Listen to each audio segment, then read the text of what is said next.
মনে করেন এখানে একটা বিল্ডিং আছে, এটা একটা পতিতালয়, নাউজুবিল্লাহ। এরকম অনেকগুলো পতিতা মেয়ে একটা জায়গায় থাকে, মানুষ ওখানে গিয়ে রাত কাটায়, এটা বলে পতিতালয়। এখানে কেউ ম্যানেজার, এখানে কেউ আগিয়ে দেয় দালাল, এখানে কেউ দরজা দাঁড়িয়ে থাকে সিকিউরিটি গার্ড, এখানে কেউ মনে করেন রেজিস্টার নেয় লিখে। বুঝতে পারছেন? বুঝতে পারছেন? এরকম একটা সিস্টেম চলছে মনে করেন এখানে, আল্লাহ না করুক এখানে একটা কিছু আছে।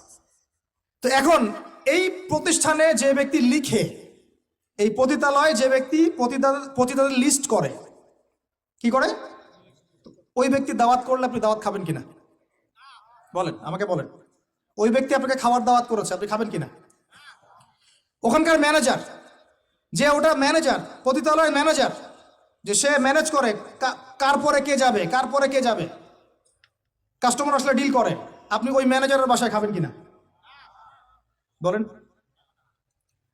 আর কেউ আছে ওখানে পতিতা, সে আপনাকে ইনভাইট করেছে, খাবেন কিনা? আর একজন ব্যক্তিকে আপনি স্পষ্ট দেখলেন সে সেখানে ঢুকলো, কাজ করলো, বের হইলো, ওর বাসায় খাবেন কিনা? এখন হাদিস শোনেন, এবার হাদিস শোনেন।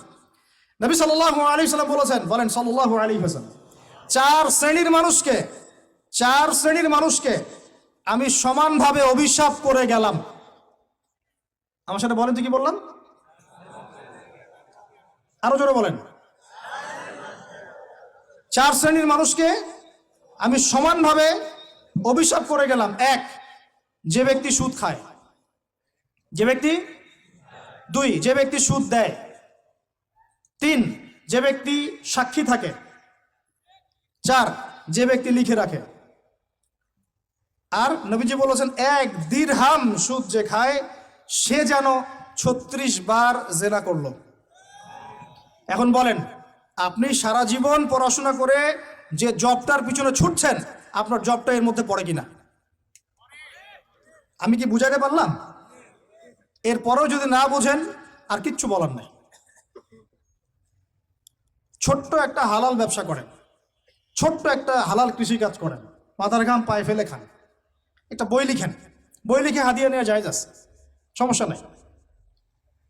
অথবা আপনি মাদ্রাসায় পড়ান, মাদ্রাসায় পড়িয়ে আপনি মাসিক অনারিয়াম নিতে পারবেন, সমস্যা নাই।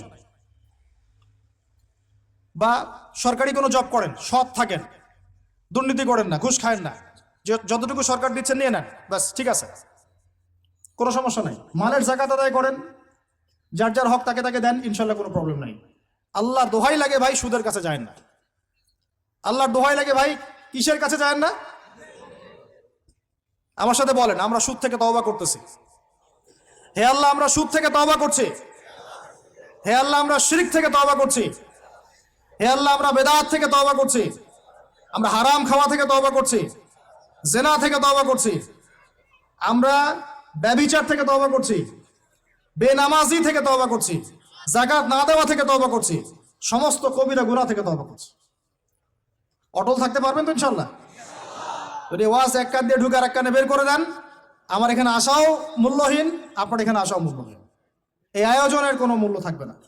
বরং কালকে আমাদের মাঠে, এই মাটিটা যেখানে বসে আছি আমরা এখন, এই আমার চেয়ারের নিচের মাটি, আপনার বসার স্থানের নিচের মাটি, আল্লাহর কাছে অভিযোগ পেশ করবে। এইখানে এই আলোচনা হয়েছিল, তারপরেও তারা সংশোধিত হয় নাই। আর আমার জন্য আরো বড় বিপদ। দোয়া করবেন যেন আমি এই বিপদ থেকে নিজেকে রক্ষা করতে পারি। যা বলেছি তার উপরে নিজেকে আমল করতে হবে। আল্লাহ পাক আমাকে তৌফিক দান করুন, আপনাদের সবাইকে তৌফিক দান।